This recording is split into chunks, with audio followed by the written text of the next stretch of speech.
I know what you're thinking.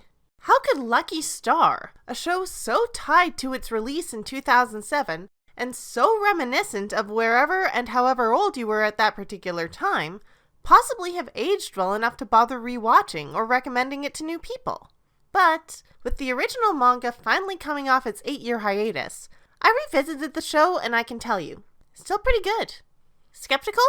There were a few stock arguments that kept coming up in people's reactions to that announcement and to Lucky Star content in general, so I'll cover some of those off to try and convince you that your old DVDs are worth digging out of your closet. First off, historical significance. Lucky Star's popularity made it extremely influential in the realm of yonkoma adaptations and moe school comedies. The gags, the otaku in-jokes, and the characters bouncing off each other and not having any aim but being regular girls talking to each other. This, along with Azumanga Daioh and Keion, is recognizably tied to everything in its genre afterwards. And I might complain a lot about how people look at anything with 4 girls in it and declare it to be slice of life even when it's obviously not, but that in itself is proof that Lucky Star left an impression that continues today. Of course, even with that, Lucky Star is synonymous with its anime references. Because of that, the most common argument for leaving the series in the past is that all the shoutouts will be dated. But I've got news for you. First off, the famous pop culture jokes are almost all anime original. The manga relied far more on, and the anime kept as its foundation, the jokes about daily life, general references to otaku culture, and rambling conversations about nothing that make the girls feel like a real friend group. The anime added a bunch of references to other properties and made them a major part of the show, and that was a big factor for its popularity, but it was never all Lucky Star was. And even if that hadn't been the case, look at the show again and examine those jokes. It's never just about how you see a character from a show you recognize. The point in the famous arcade scene isn't that the crane machine prizes are from Sergeant Frog. It's that Kagami is acting like she's above it all, fails to win on the first few tries, and then promptly gets tilted and really invested in winning a prize she didn't care about. It's funnier if you recognize that Konata's excuse for being late to school is lifted straight out of canon, but the joke is that she's making a visual novel reference to her just as nerdy teacher whom she knows very well will recognize the lie and call her out. And the references weren't even all contemporary back then. For every Haruhi joke, there are shoutouts to anime, games, and tokusatsu from the 70s, 80s, and 90s. Plus, with how the industry has been reviving every franchise under the sun, modern otaku will still recognize those names. Speaking of the most commonly referenced property in the show, I'll posit to you now that Haruhi Mania isn't as dead as you think.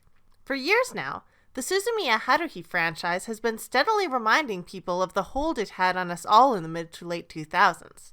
The releases of new light novels and short stories, the collabs with new popular anime and games, the Haruhi hunting viral marketing campaign for a pachinko machine. Everything it does is accompanied by a wave of nostalgia and incredulity that it's still around. I mean, when I did my Haruhi video last year, it outperformed everything else I put out that year. By a lot. So if you're pointing to all the jokes and occasionally whole episodes or side plots that involve Haruhi, that still doesn't mean that Lucky Star's value is obsolete.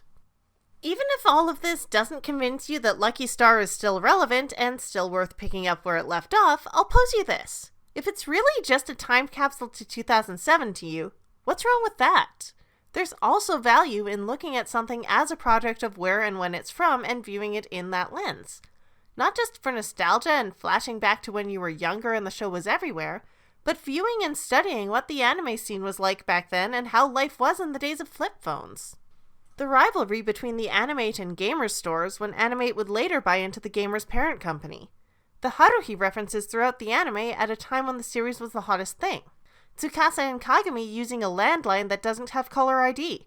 Yes, that's not modern, but it's historical and that's all got its own equal value. You don't dismiss Baccano because we're not in the Great Depression. Why is Lucky Star any different just because it's set when it was made? Unintentional period pieces shouldn't be dismissed, but viewed in their context as something set in that time and valued anyway. I'm not saying you have to like Lucky Star. There were plenty of people in 2007 who thought it was overhyped or a waste of KyoAni's resources or didn't like the comedy and the way scenes go on, and the creepy jokes with Konata's dad didn't all age well. But if you did like it back then and don't know what you'd think now, or if you only know it by reputation, I'd suggest digging out your old DVD set and giving Lucky Star another shot. It's always been more than it gets credit for, and its effect on the anime industry and modern storytelling in its genre make it just as influential as any other classic. And yes, the anime jokes are still fun too. This is Secret Identity Studio, and maybe we're all out of touch. But it's still possibly the most relatable anime out there. Change my mind.